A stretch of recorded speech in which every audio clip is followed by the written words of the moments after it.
Okay, we're back here. I have the wide neck case now, and we know that the screw fragment is definitely mobile, and it is classified in between a type 1 and a type 3 because it's just below the first thread. So there is an area, as I stated earlier, where the previous dentist went ahead and tried to re-cement the bridge. So we know we cannot use this stock bridge abutment again, but we will be placing a healing abutment today if we're successful removing the screw fragment.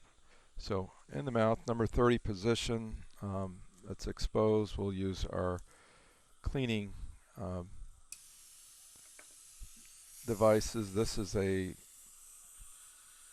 brush and soap material, and we're going to continue to use a counter rotation here, and anything you can do in a counter rotation will give you the ability to try to get the screw up. Now the topography of the top of the fragment is the key to the operation. Does it have a little lip on it? Is there a burnished down area from all the trying to seat the bridge with a with that of a with the resin cement? So let's just see. Now there's the fragment. We already identified the top of that. This suction device. So we're going to go, which appears to be a clockwise rotation, but in the mirror it's actually counterclockwise. So I'll try to grab a purchase point.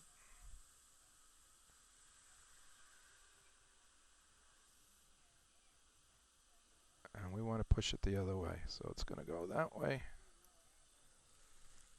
Let's zoom in.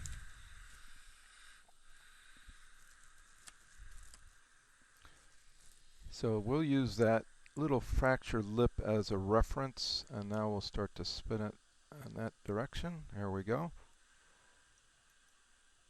Okay, so we're quarter turn. Here comes a half turn. And we're pretty free from that first thread. So this is a very good day for our patient. We're succeeding now. It is a slow process. As long as there's movement, we'll continue to spin it out. And I'm staying within the inside of the fragment. I'm not trying to go around the lip. Now see that little piece right there? That's a good purchase area to just put an Explorer on. We're not using any rotaries. It's not necessary. Screws are made to come out if they're fractured. They're not made to stay in. And it does take more force from a bite than any kind of screwdriver to create a fracture. So we've done tests on that, and I've broken off more screwdrivers and deformed more drivers than screws. It's almost impossible to break a screw by over tightening. Try it in a laboratory sense, and it makes sense. They do make these screws to withstand. The head of the screw is the part that becomes deformed, and that's the part that we need to work on more with manufacturers. Those screws, I'm sorry, that was me. You're okay? I apologize. Come back in. I'm under high mag and I zigged over and touched the gum tissue. I apologize. Alright, let's focus on getting this out. It's coming out.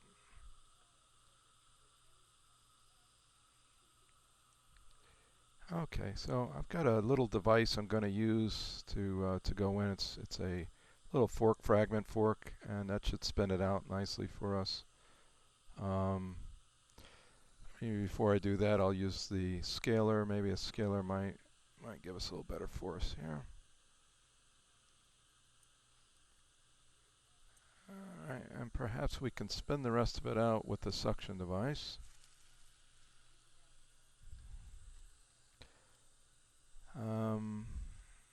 Righto. Oh.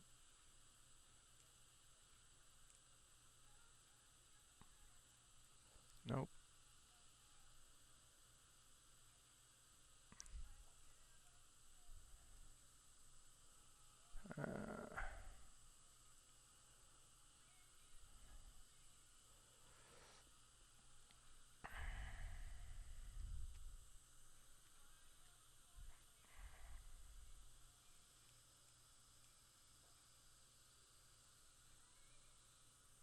Well, I was a little more successful. I'm just going to pre-soak it a little bit more. It's coming. Alright. It's going to hang in there.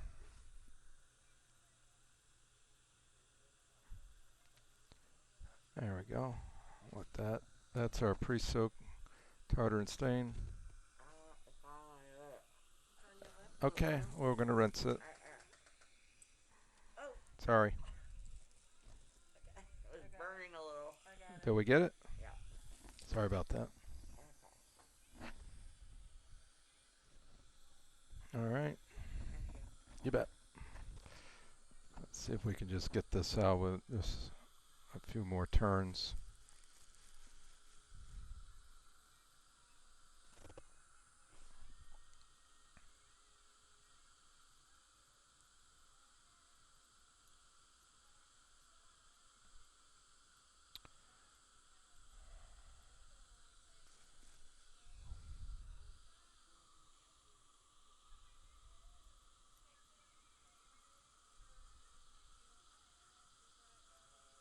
And you can see how cloudy that water gets, that solution. That's everything that's trapped underneath it, including food, bacteria. There are about 8 turns, and we went through about 4. And I can feel the fragment coming loose now. So.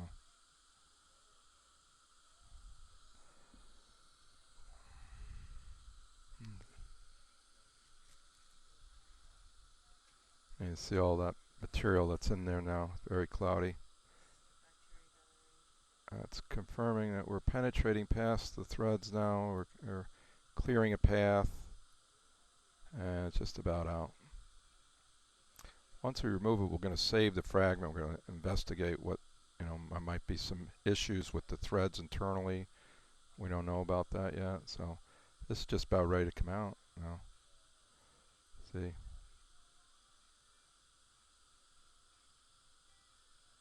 There it is. So you see how it's loose now? We'll just go ahead and grab that.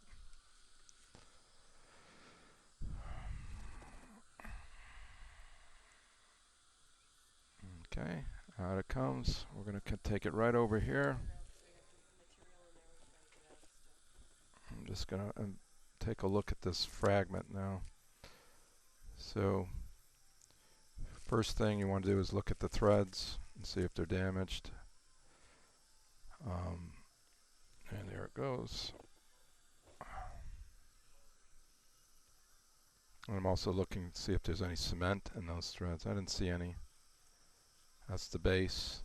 So it looks like it's just bacteria only. We'll save that. Put that aside.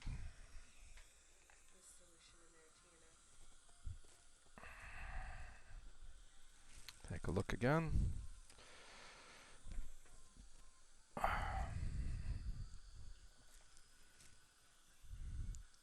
So the key is to pre-soak it. Okay, so now what we're going to do is we're going to clean it with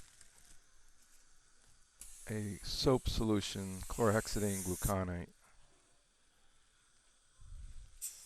which is our cavity cleanser. Okay, we're going to use both micro brush and there's also a larger brush. That's our go-between.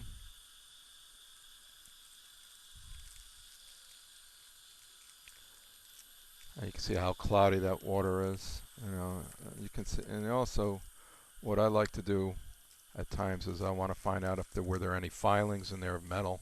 So I take a clean white Kleenex and just blot it. You see the metal there? Plenty. So that when that fracture occurred, the metal filings went down inside. Now you take a larger, like a bottle brush, this is a go-between, and it's fits somewhat in there. May not fit as well, perhaps, as the micro brush, the red micro brush, but this one you just twirl a little bit. And you know what, you can go ahead and rinse that as I'm doing it. Well, such a good celebration today. We got another one saved, and everybody's happy. So the rest is pretty straightforward. What we're going to do is clean threads and then put in a healing abutment. That's it. From this end again, let's see how we're doing. So what this company has basically, and being real careful you're not touching the threads with your suction. This company has is it's a small thread, and they rely heavily on this Morse taper. It is a Synocta octa configuration, and the threads are all intact. There is no trauma. I'm still looking at threads, perhaps just a little on one side, but nothing that would prevent a proper seating of the next abutment. So final cleaning and then in with an abutment. This is Dr. Jerry Cuomo. We have a happy day today.